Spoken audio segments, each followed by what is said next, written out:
ファニーノイズです。3月18日19時から出ます。1番目、フェスに対する期待は？はい、非常に目立ちたいです。僕は小学校の頃から給食の時間に演説をしたりとか目立つことが僕の好きなので、狙って非常にたくさん友達を作りたいと思います。よろしくお願いします。お願いします。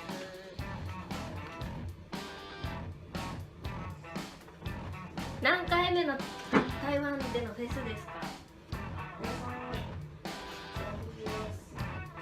はい、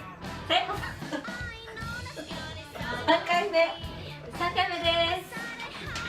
佐川急便です。台湾が好きですか？もちろん好きです。大好きです。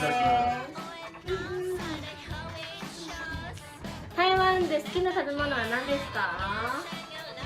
はい、ちかさん。はい、臭豆腐が好きです。僕は収録以外が大好きです。台湾の食べ物が大好きです。パイナポーです。パイナポーです。パイナポーです。台湾の好きなバンドは誰ですか？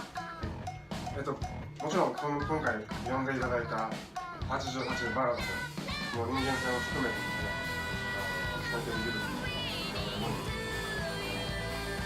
付き合えてよかったなと思います。私はバイムが好きです。チャゴです。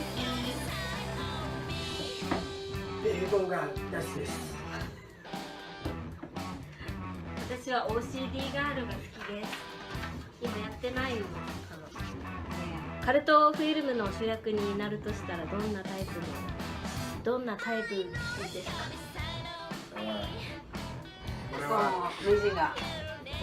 これはもうタイムはあれですかね。カントモビリティがあるんですか？見たことある。僕に非常に優れたカントモビリティを見るんですけど、僕はメキシコの監督アレハンドロ・コドロフスキ監督の映画の主役で彼はどんな役でも出たいです。できればすぐ殺されるような主役がいいですね。はい。ファニーノイズですが、3月18日19時からご出演となっております。来てねー。再见。